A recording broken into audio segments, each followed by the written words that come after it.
Good afternoon students. तो कैसे हैं आप सब। मैं साहिल रावत, आपका इंग्लिश मेंटोर, स्वागत करता हूं बच्चों आपका आज की क्लास में। तो चलते हैं सीधा क्लास की तरफ। और स्टूडेंट्स, आज की क्लास में हम कंटिन्यू करेंगे अपना लास्ट क्लास का chapter, that was tiger king. Tiger king को हम डिस्कस कर रहे थे और याद करो बच्चों, ये लिखा गया है, इसके ऑथर कौन है? कल्कि इसके ऑथर हैं।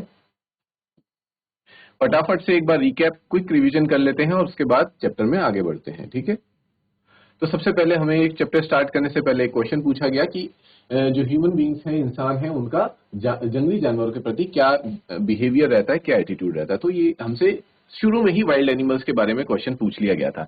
तो ऐसा क्यों पूछा गया था, इसको हम आगे जान पाते हैं कि एक राज्य होता है प्रतिबंधपुरम, जहां के राजा के बारे में हम ये कहानी पढ़ने वाले हैं। तो शुरू में ही हमें उस राजा के अलग अलग नाम बताए जाते हैं। कुछ लोग उन्हें हाइनेस कहते हैं, हिज हाइनेस, जमींदार जनरल, और इतने सारे तरह तरह के नाम हैं। ये आप लोगों को याद भी करने होंगे बच्चों, क्योंकि एग्जाम में भी ये क्वेश्चन आ जाता है कि what were the names by which king was called. ठीक है, किंग को किन किन डिफरेंट नेम से बुलाया जाता था, तो ये क्वेश्चन भी आ जाता है। तो इसको आप, इन सभी नामों को आप याद कर लेंगे। ठीक है। और लास्ट में उनको शॉर्ट में क्या बोला जाता था? टाइगर किंग बुलाया जाता था। अब सारी कहानी इसी के पीछे है कि उस राजा को टाइगर किंग क्यों बुलाया जाता है। तो यहाँ की स्टोरी स्टार्ट होती है कि जब जो हमारा किंग है, प्रिंस है, मतलब जब पैदा ही हुआ था, तब क्या होता है कि जैसे पूजा पाठ करने के लिए पंडित लोग आते हैं, तो वहां पे भी पंडित लोग और बड़े बड़े एस्ट्रोलॉजर्स आए रहते हैं। तो एस्ट्रोलॉजर्स उस प्रिंस को देख करके ये भविष्यवाणी करते हैं कि ये राजा एक क्या बनेगा, बहुत बड़ा सम्राट और बहुत बड़ा योद्धा बनेगा। लेकिन तभी जैसे ही वो उसकी आप कह सकते हैं कुंडली है, जन्म कुंडली है, उसको आगे पढ़ते हैं, उसमें वो उसको आगे पढ़ते हुए हिचकिचा जाते हैं। और किंग के आदेश देने पर वो बताते हैं कि हम ऐसा नहीं बताना चाह रहे थे, but still because we are afraid to do this, we have to tell this secret. हमें ये सीक्रेट आपको बताना पड़ेगा, और ये सीक्रेट ये है कि इस प्रिंस की एक दिन मृत्यु होगी।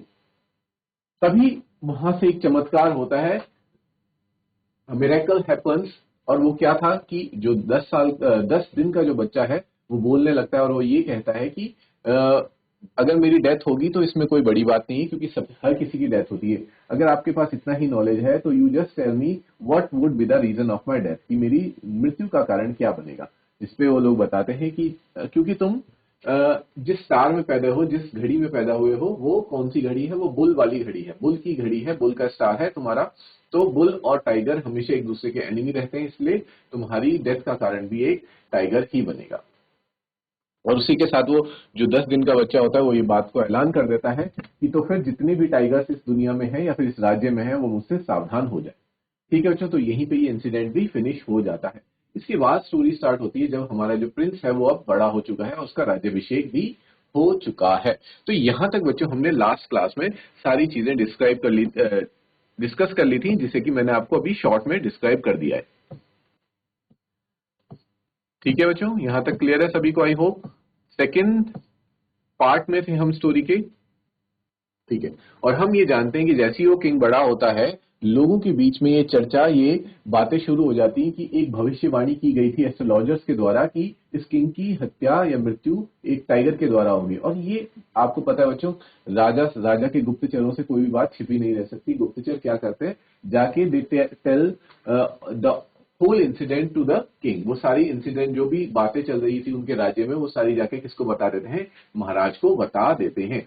और महाराज भी सीधा एक्शन लेते हैं और डिसाइड करते हैं कि इस राज्य में जितने भी टाइगर्स हैं, I will go on a tiger Hunt, मैं उनके शिकार पे जाऊंगा। और क्योंकि महाराजा का ये मानना था और इस कहावत को बहुत ज्यादा बिलीव किया करता था कि अपने सेल्फ डिफेंस के लिए अगर हमें किसी काऊ को भी किल करना पड़े, जो कि होली एनिमल है, जिसकी हम पूजा करते हैं, उसको भी मारना पड़े तो वो गलत नहीं है। तो फिर टाइगर उसके लिए कोई बड़ी, टाइगर को मारना उसके लिए कोई बड़ी बात नहीं थी। और वो निकल जाता है बच्चों अपने टाइगर हंट पे।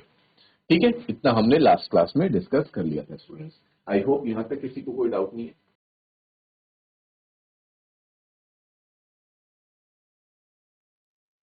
ओके स्टूडेंट्स, आगे देखते हैं। The Maharaja was thrilled beyond measure when he killed his first tiger. तो जो महाराजा है, जब वो फर्स्ट टाइगर को किल कर देते हैं, मार देते हैं, तो वो क्या हो जाते हैं? बहुत ज्यादा खुश हो जाते हैं। हम कह सकते हैं कि उनकी खुशी की कोई सीमा नहीं रहती थी। थ्रिल्ड बियॉन्ड मेजर का मतलब हो जाएगा students,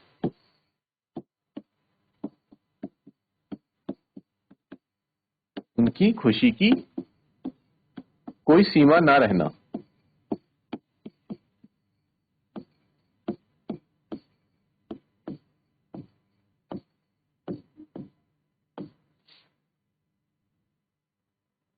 when he killed his first tiger, he sent for the state astrologer and showed him the dead beast. वो जो स्टेट एस्ट्रोलॉजर थे जिन्होंने भविष्यवाणी करी थी उसके पास उस टाइगर को भिजवा देते हैं and showed him the dead beast, और उन्हें उस मृत जानवर को दिखाते हैं, उसकी डेड बॉडी दिखाते हैं. व्हाट डू यू से नाउ, ही डिमांडेड, और वो कहते हैं कि अब तुम क्या कहते हो इस बारे में, बताइए मुझे. Your majesty may kill 99 tigers in exactly the same manner, but the astrologer drawled. Astrologer एक बात कहते कहते रुक जाते हैं. वो क्या कहते हैं, वो कहते हैं कि तुम्हारे जो मेजेस्टी हैं, तुम्हारे महाराज जो हैं, वो चाहे 99 टाइगर्स को मार दें, इसी तरह के टाइगर्स को मार दें, लेकिन, और लेकिन में वो रुक जाते हैं. But what, speak without fair, मतलब वो कहते हैं कि पर क्या, बिना डरे कहिए. But you must be very careful with the 100th tiger, वो कहते हैं लेकिन तुम जो आखिरी का 100th टाइगर होगा, जो 100वां बाघ होगा, तुम्हें उससे केयरफुल रहने की जरूरत है. What if the 100th tiger were also killed, वो कहता है कि क्या होगा अगर 100th टाइगर भी मारा गया तो. इस पे एस्ट्रोलॉजर कहते हैं then I will tear up all my books on astrology, set fire to them and, इतना कह के वो रुक जाते हैं कि अगर ऐसा हो गया, तुम 100 टाइगर से भी अगर बच गए, तो मैंने जितनी भी किताबें पढ़ी हैं एस्ट्रोलॉजी की, जितना मेरा ज्ञान है, उन सबको मैं क्या कर दूंगा, फाड़ के एक साइड फेंक दूंगा उन किताबों को. यानी कि कहने का मतलब ये होता है बच्चों कि उन्हें अपनी एस्ट्रोलॉजी के नॉलेज पे, जो उन्होंने देखा था, जो उन्होंने एक तरह से प्रेडिक्शन करी थी, उस पर क्या होता है, पूरा का पूरा भरोसा होता है कि उनकी प्रेडिक्शन बिल्कुल सही होगी. चाहे महाराज कितने भी टाइगर्स को मार दे, लेकिन आखिर में उनका अंत होना तो एक टाइगर से ही है, ऐसा विश्वास होता है उन ओल्ड एस्ट्रोलॉजर का. इसीलिए वो कहते हैं कॉन्फिडेंस के साथ कि अगर ऐसा हो गया तो मैं अपनी सारी किताबें फाड़ के फेंक दूंगा, सेट फायर टू देम, और उनमें आग लगा दूंगा. And I shall cut off my tuft, crop my hair short and become an insurance agent, और वो कहते हैं और मैं अपनी चुटिया भी काट दूंगा, अपने सारे बाल क्या कर दूंगा, क्रॉप कर दूंगा, काट दूंगा, और एक अपनी एस्ट्रोलॉजी को छोड़ करके क्या बन जाऊंगा, एक इंश्योरेंस एजेंट बन जाऊंगा. The astrologer finished on an incoherent note, और इस तरह से जो एस्ट्रोलॉजर है वो अपनी बात को क्या करते हैं, राजा के समक्ष रखते हैं. देख पा रहे हैं आप बच्चों किस तरह से there is a conversation between the astrologer and the Maharaj.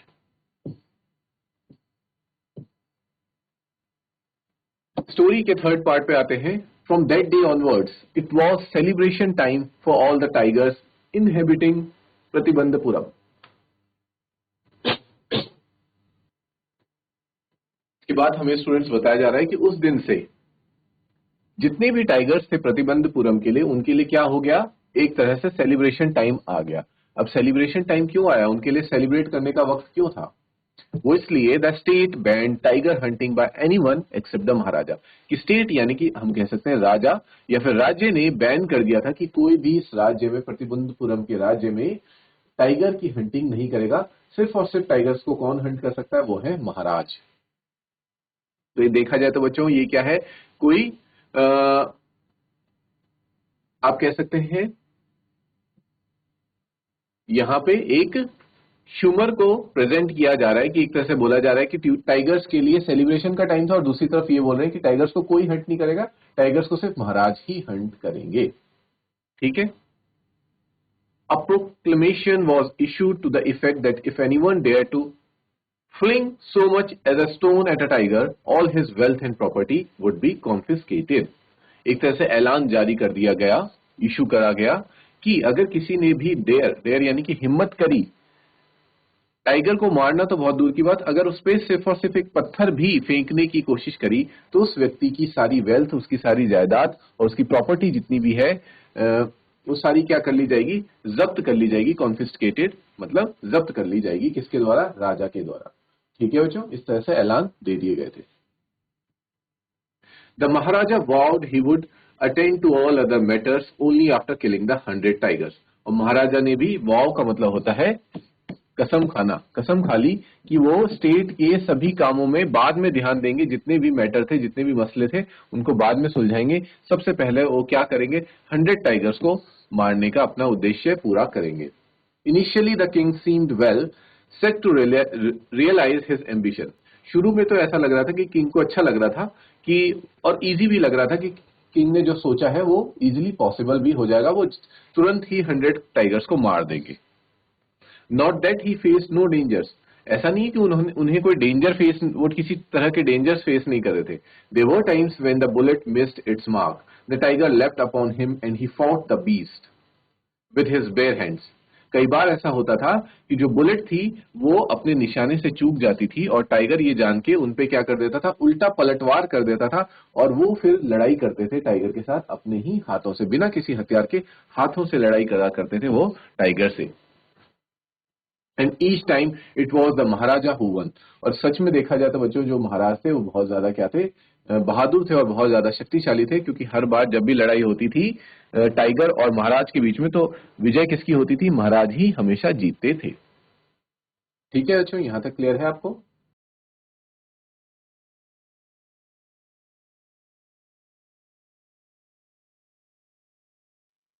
Okay students, आगे बढ़ते हैं।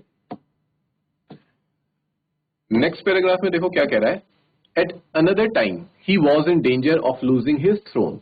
तो कई बार उन्हें खतरा होता था, danger of losing his life, लेकिन वो हर बार क्या करते थे, टाइगर से लड़ते थे और हमेशा जीत के बाहर निकलते थे। तो कई बार उनकी जान का खतरा होता था, लेकिन इस बार किस बात का खतरा था, he was in danger of losing his throne, यानी कि वो अपनी राजगद्दी इस बार खो सकते थे। थ्रोन का मतलब होता है बच्चों ताज, ताज या फिर अपनी जो राजगद्दी है उससे आप कंसिडर कर सकते हैं, या अपना राज्य जो खो सकते थे, इस कगार पे वो आ गए थे। तो ऐसा क्या कारण था कि इस बार उनका जो राज्य था वो खोने की कगार पे आ गया था, तो इसको जानते हैं। A high ranking British officer visited Pratibandapuram. एक हाई रैंक के, काफी बड़ी रैंक के ब्रिटिश ऑफिसर्स प्रतिबंधपुरम आते हैं, विजिट करते हैं। He was very fond of hunting tigers. और वो टाइगर्स हंट करने के क्या थे, वो ब्रिटिश ऑफिसर फॉन्ड थे। फॉन्ड का मतलब होता है बच्चों शौकीन थे, उन्हें बहुत अच्छा लगता था टाइगर्स को का शिकार करना। And fond of being photographed with the tigers he had shot. और उससे भी ज्यादा शौक था उन्हें कि जिन टाइगर्स को उन्होंने क्या किया था बच्चों, शॉट किया था, यानी कि हम कह सकते हैं मारा था, उनके साथ वो फोटोग्राफ लेना पसंद किया करते थे। कि जितने टाइगर्स को मारते थे उनके साथ, हर टाइगर के साथ वो क्या करते थे, एक फोटोग्राफ लेते थे। एज यूजुअल, हमेशा की तरह, he wish to hunt tigers in Pratibandhapuram. क्योंकि वो प्रतिबंधपुरम में आए थे, तो ये उनकी ख्वाहिश थी कि वो प्रतिबंधपुरम में भी किस में जाएंगे, टाइगर हंट के लिए जाएंगे। But the Maharaja was firm in his resolve. लेकिन महाराजा ने जो कसम खाई थी, जो शपथ ली थी, वो उसमें क्या थे, फर्म थे। फर्म यानी कि हम कह सकते हैं बच्चों, ही वॉज डिटरमाइंड, कि वो किसी को भी वहां शिकार नहीं करने देंगे खुद के अलावा। ठीक है, ही रिफ्यूज परमिशन। और इसीलिए वो परमिशन नहीं देते हैं उस ब्रिटिश ऑफिसर को हंटिंग करने के लिए।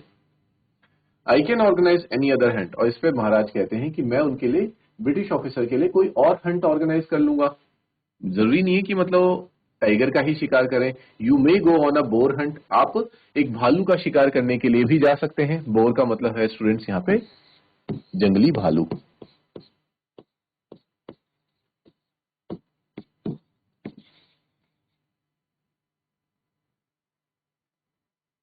You may conduct a mouse hunt. आप चूहों का भी शिकार कर सकते हैं। We are ready for a mosquito hunt also. और इवन वो मजाक करते हुए ये भी कहते हैं, अगर आप मच्छरों के शिकार में भी जाना चाहें तो हम उसका भी इंतजाम कर देंगे। But tiger Hunt, that's impossible. लेकिन एक टाइगर का शिकार, ये नहीं पॉसिबल है, ये असंभव है, ये आप नहीं कर सकते। तो इस तरह से वो ये कहते हुए परमिशन को क्या कर देते हैं बच्चों, डिनाई कर देते हैं।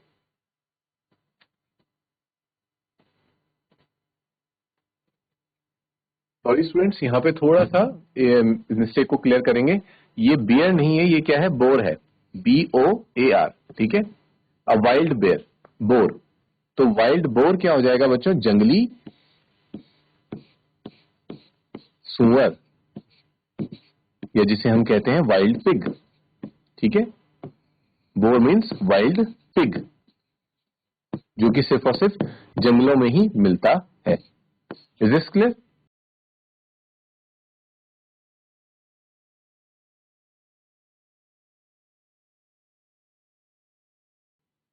ओके स्टूडेंट्स, अगला पैराग्राफ देखते हैं।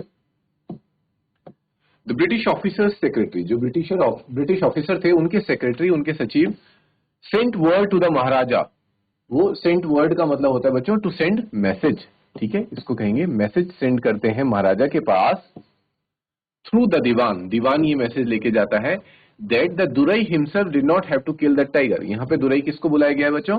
इस ब्रिटिश ऑफिसर को ही दुरई कह के पुकारा जा रहा है कि Durai himself did not have to kill the tiger, की यानी कि जो दुरई है ब्रिटिश ऑफिसर है उनको खुद से टाइगर को मारने की जरूरत नहीं है। उन्हें सिर्फ और सिर्फ the Maharaja could do the actual killing, यानी कि जो महाराज हैं वो खुद से उस टाइगर को मार सकते हैं। What was important to the Durai was a photograph of himself holding the gun and standing over the tiger's carcass. कि जो ब्रिटिश ऑफिसर हैं उनके लिए सिर्फ और सिर्फ महत्वपूर्ण क्या है कि उन्हें इस बात से फर्क नहीं पड़ता कि उन टाइगर को या तो उन्होंने मारा है या फिर किंग ने मारा है। फर्क इस बात से पड़ता है कि उनके पास क्या होना चाहिए, वो गन होनी चाहिए और उस जिस टाइगर को मारा गया है उसके साथ उनकी एक फोटोग्राफ होनी चाहिए, ठीक है, जहां पे वो टाइगर के सामने खड़े हो, नीचे टाइगर की क्या हो, कैरकेस का मतलब हो जाएगा बच्चों एक तरह से शव जिसे हम कह सकते हैं, या फिर जो उसकी डेड बॉडी है वो वहां पर हो और जो गन हो वो किसके हाथ में हो, ब्रिटिश ऑफिसर के हाथ में हो। तो ये ज्यादा इंपॉर्टेंट था, ये इंपॉर्टेंट नहीं था उनके लिए कि उसे कौन मारते हैं, तो वो कहते हैं कि महाराजा खुद मार सकते हैं, मुझे सिर्फ और सिर्फ एक फोटो क्लिक करने दे। But the maharaja would not agree even to this proposal. लेकिन महाराजा इस आग्रह को भी नहीं मानते हैं। क्यों नहीं मानते हैं इस आग्रह को भी? बिकॉज इसमें तो कोई दिक्कत नहीं थी, इसमें दोनों का जो ऑब्जेक्टिव है वो फुलफिल हो जाता। ब्रिटिश ऑफिसर को उसकी फोटोग्राफ मिल जाती और किंग को उसका टाइगर मिल जाता। लेकिन इफ रिलेटेड डाउन, वही कहते हैं कि अगर महाराज अगर ये परमिशन दे देते उन ब्रिटिशर्स को, इस ब्रिटिश ऑफिसर को, what would he do if other British officers turn up for the tiger Hunt. तो ये देखते हुए जो आसपास के दूसरे ब्रिटिश ऑफिसर्स हैं वो भी प्रतिबंधपुरम आके क्या करने लगेंगे, टाइगर हंट करने लगेंगे, क्योंकि उनको ऐसा लगेगा कि अगर इस ब्रिटिश ऑफिसर को परमिशन मिल गई है प्रतिबंधपुरम में टाइगर्स को मारने की, तो हम भी परमिशन ले सकते हैं। तो फिर वो कितनों को मना करेंगे, कितनों को डिनाई करेंगे और कितनों को के साथ एग्री करेंगे। तो उन्हें लगा कि ये भी प्रॉब्लम क्रिएट कर सकता है, इसलिए वो इस चीज को क्या कर देते हैं, इस प्रपोजल को भी मना कर देते हैं। क्लियर है यहां तक?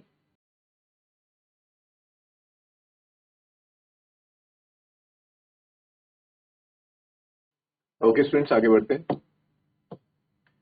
Because he prevented a British officer from fulfilling his Dzire. तो ऐसा करके ये सारे प्रपोजल को ठुकरा करके जो महाराजा थे वो क्या कर रहे थे, जो ब्रिटिश ऑफिसर था उसकी डिजायर को, उसकी जो ख्वाहिश थी टाइगर हंट की, उसको क्या कर रहे थे, टाइगर हंट की और साथ ही साथ वो फोटोग्राफ क्लिक करने की उसकी डिजायर को क्या कर रहे थे, फुलफिल होने से, पूरा होने से रोक रहे थे, प्रिवेंट कर रहे थे, उसके बीच में आड़े आ रहे थे। The Maharaja stood in danger of losing his kingdom itself. और इस वजह से महाराजा को क्या खतरा था कि अगर ब्रिटिश ऑफिसर का जो हम कहते हैं एंगर है वो बढ़ गया, अगर उसे इस बात पे क्रोध आ गया, if he gets angry over this issue he can occupy his kingdom. इसलिए महाराज को एक खतरा था कि अगर ब्रिटिश ऑफिसर नाराज होकर चला गया तो वो मेरे किंगडम को मुझसे छीन भी सकता है, और मेरे किंगडम को क्या आ गया, खोने का डर उनके अंदर आ जाता है। The maharaja and the dewan held deliberations over this issue. फिर महाराजा और जो दीवान था उसके बीच में इस इशू को लेकर के, इस मुद्दे को लेकर के क्या होती है बच्चों, बहुत ज्यादा गहन चर्चा होती है। ठीक है, एज अ रिजल्ट, और इतनी बातचीत करने के बाद, इस पे इतना निष्कर्ष निकालने के बाद क्या निष्कर्ष आता है सामने कि a telegram was dispatched forthwith to a famous British company of jewellers in Calcutta. कि एक टेलीग्राम, एक पत्र भेजा जाता है किसे, एक ब्रिटिश कंपनी, ज्वेलरी की ब्रिटिश कंपनी को कैलकाटा में एक टेलीग्राम भेजा जाता है और उसमें send samples of expensive diamond rings of different design, और उसमें जो वहां की सबसे एक्सपेंसिव रिंग्स होती हैं उनके सैंपल मांगे जाते हैं, अलग अलग डिजाइन के। सम 50 रिंग्स अराइव्ड, और इस तरह से जब वो सैंपल मांगे जाते हैं तो उसके ऑर्डर में क्या आ जाती हैं, 50 रिंग्स, एक्सपेंसिव रिंग्स महाराज के पास आ जाती हैं। The maharaja sent the whole lot to the British officers good lady. जो महाराजा हैं वो क्या करते हैं, उस पूरे लॉट को, 50 रिंग्स के लॉट को जो ब्रिटिश ऑफिसर थे उनकी वाइफ को, उनकी गुड लेडी को कह सकते हैं भेज देते हैं। तो हम समझ पा रहे हैं कि यहाँ पे महाराजा क्या करना चाह रहे हैं, क्योंकि वो एक तरह से डिनाई कर रहे हैं to fulfill the British officer's desire. That's why he's trying to impress his wife. वो उनकी वाइफ को खुश करना चाह रहे हैं, इम्प्रेस करना चाह रहे हैं, ताकि वो जो ब्रिटिश ऑफिसर्स हैं वो उनसे नाराज ना हो और उनके राज्य पे बुरी दृष्टि ना डाले. The king and the minister expected the Duraisani to choose one or two rings and send the rest back. King ने और उनके मिनिस्टर यानी कि जो दीवान था उन्होंने ये एक्सपेक्ट किया था, उन्हें ये उम्मीद थी कि जो दुराई सैनी है, दुराई सैनी किसको बोला जा रहा है बच्चों? दुराई बोला गया था ब्रिटिश ऑफिसर को और दुराई सैनी बोला गया है ब्रिटिश ऑफिसर की वाइफ को. ठीक है, कि जो वाइफ है ब्रिटिश ऑफिसर की जो वाइफ है वो उनमें से या तो एक या तो कोई हार्डली 2 रिंग्स को सेलेक्ट करेंगी जो उन्हें सबसे अच्छी लगेंगी और बाकी को क्या कर देंगी, वापस भेज देंगी. पर ऐसा होता नहीं है बच्चों. Within no time at all Durai Sani sent her reply. Durai Sani क्या करती हैं, एक रिप्लाई वापस भेजती हैं जिसमें लिखा होता है उन्होंने thank you very much for your gifts. अपने गिफ्ट्स के लिए बहुत बहुत धन्यवाद. यानी कि वापस सिर्फ और सिर्फ क्या आता है बच्चों, एक थैंक यू नोट वापस आता है और सारी की सारी 50 रिंग्स, एक्सपेंसिव रिंग्स जो दुराई सैनी थी, ब्रिटिश ऑफिसर लेडी थी, वो अपने पास रख लेती हैं. ठीक है बच्चों. इन 2 days a bill for 3 lakh of rupees came from the British jewelers. और 2 दिन के अंदर ही महाराजा के पास क्या आ जाता है, बिल आ जाता है. कितने का बच्चों? 3 लाख रुपीस का. और ये उस वक्त की बात हो रही है, आज से बहुत साल पहले की, जब ब्रिटिशर्स इस कंट्री पे, इंडिया पे रूल किया करते थे. तो उस वक्त 3 लाख रुपीस बहुत ज्यादा होते थे और 2 दिन के अंदर ही 3 लाख रुपीस का बिल्स उस ब्रिटिश ज्वेलरी कंपनी से महाराज के पास आ जाता है. The Maharaj was happy that though he had lost 3 lakh of rupees, he had managed to retain his kingdom. लेकिन इसके बावजूद भी जो महाराज थे वो खुश थे. वो क्यों खुश थे? कि उन्होंने भले ही 3 लाख रुपए खो दिए हों, लेकिन ये 3 लाख रुपए देख करके वो अपने राजपाट को बचा लेते हैं उस ब्रिटिश ऑफिसर से. इज दिस क्लियर बच्चों? यहां तक सभी को स्टोरी क्लियर हो रही है? Okay, very good.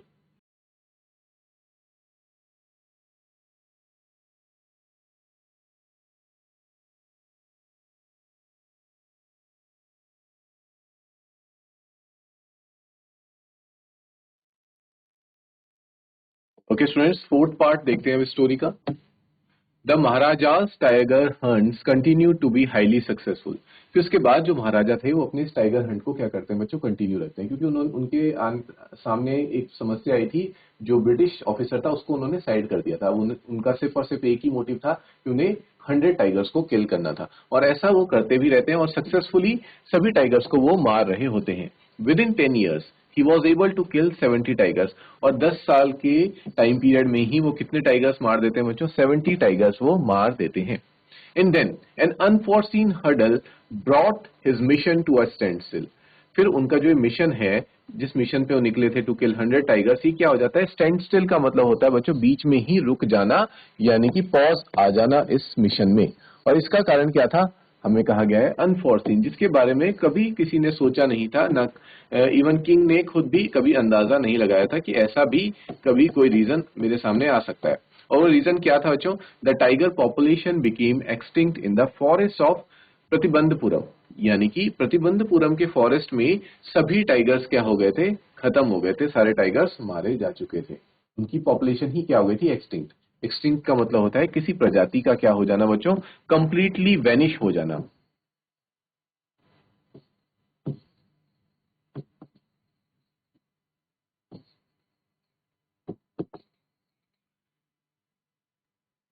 ठीक है. So the tigers in Pratibandapuram were completely वेनिश्ड. Who knows whether the tigers practiced birth control? अब यहाँ पे थोड़ा ह्यूमरस वे में जो ऑथर हैं वो कह रहे हैं कि किसे पता कि टाइगर्स क्यों खत्म हुए. हो सकता है उन्होंने बर्थ कंट्रोल जो मेथड्स हैं वो यूज करना शुरू कर लिया हो. बर्थ कंट्रोल पता ही है बच्चों आपको, जो ह्यूमंस यूज करते हैं, हम लोग इंसान यूज करते हैं ताकि पॉपुलेशन को कंट्रोल किया जा सके.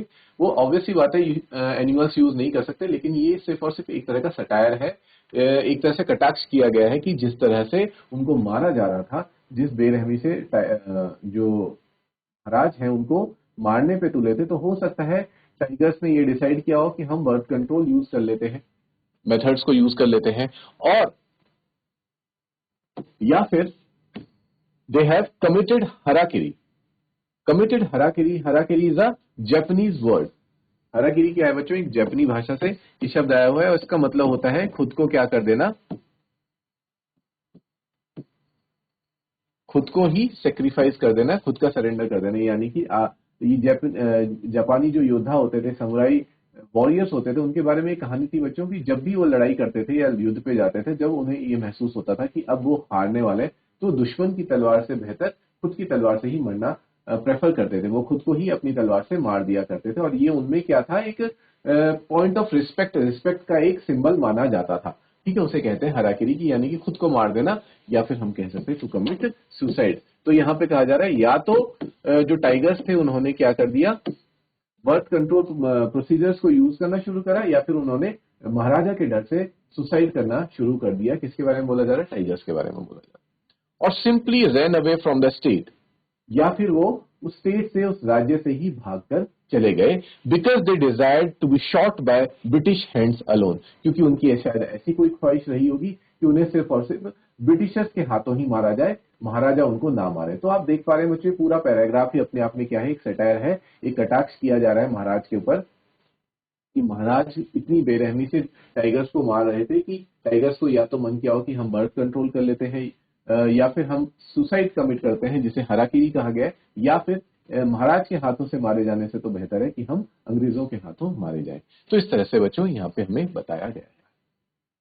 तो स्टूडेंट्स, आज की क्लास में हम इस चैप्टर को यहीं पे पॉज करेंगे। We will continue this chapter in the next class from here. Till then students, take care, have a good day and thank you.